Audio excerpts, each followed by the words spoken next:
திருவள்ளூரில் துக்க நிகழ்வில் நடனமாடுவதில் ஏற்பட்ட மோதலின் போது தாவேக்க இளைஞர் வெட்டி கொலை செய்யப்பட்ட சம்பவத்தில் 2 பேரை போலீசார் கைது செய்துள்ளனர். பிடிபட்டவர்கள் போலீசாரிடம் அளித்த அதிர்ச்சி வாக்குமூலம் என்ன?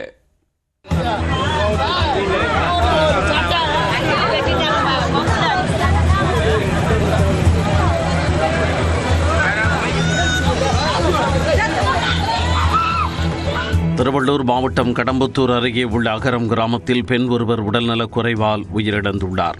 அவரது இறுதிச் சடங்கிற்காக உறவினர்கள் மற்றும் பொதுமக்கள் திரண்டிருந்த நிலையில் சிலர் இறந்தவரின் உடல் அருகே நடனம் ஆடியதாக கூறப்படுகிறது. அப்பொழுது நடனம் ஆடுவது தொடர்பாக இரு தரப்பினருக்கும் இடையே வாக்குவாதம் ஏற்பட்டுள்ளது.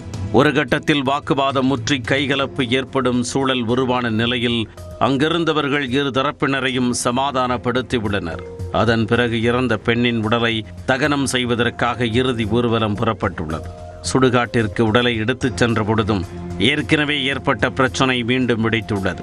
அப்பொழுது அகரம் பகுதியைச் சேர்ந்த தனியார் நிறுவன ஊழியரும் தாவேகா பிரமுகருமான 26 வயதான மணிகண்டனுக்கும் சிலருக்கும் இடையே தகராறு ஏற்பட்டிருக்கிறது. ஒரு கட்டத்தில் ஆத்திரம் தலைக்கேறிய எதிர்தரப்பைச் சேர்ந்தவர்கள் மணிகண்டனை கத்தியால் கழுத்தில் வெட்டியிருக்கின்றனர். இதில் பலத்த காயமடைந்த மணிகண்டன் இரத்த வெள்ளத்தில் சரிந்த நிலையில் அங்கிருந்தவர்கள் அவரை மீட்டு 108 ஆம்புலன்ஸ் மூலம் திருவள்ளூர் அரசு மருத்துவக் கல்லூரி மருத்துவமனைக்கு கொண்டு சென்றனர்.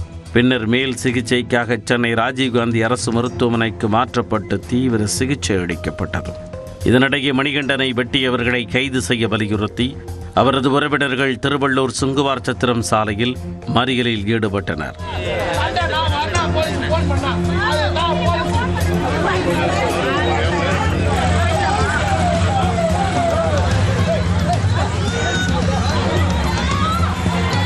தகவல் அறிந்து வந்த போலீசார் பேச்சுவார்த்தை நடத்தி நடவடிக்கை எடுப்பதாக உறுதியளித்ததை தொடர்ந்து மறியல் கைவிடப்பட்டது. இந்நிலையில் ராஜீவ்காந்தி அரசு மருத்துவமனையில் சிகிச்சை பெற்று வந்த மணிகண்டன் சிகிச்சை பலனின்றி உயிரிழந்தார். இதையடுத்து மாவட்ட எஸ்பி சாய் பிரணீத் உத்தரவின் பேரில் குற்றவாளிகளை பிடிக்க போலீசார் தீவிர தேடுதல் வேட்டையில் இறங்கினர்.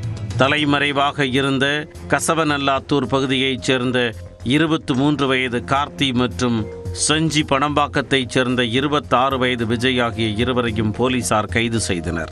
அவர்களிடம் நடத்தப்பட்ட விசாரணையில் கஞ்சா போதையில் ஏற்பட்ட தகராறில் மணிகண்டனை கத்தியால் வெட்டியதாக இருவரும் தெரிவித்துள்ளனர். இருவரையும் நீதிமன்றத்தில் ஆஜர்படுத்திய போலீசார் உடல் சிறையில் அடைத்தனர்.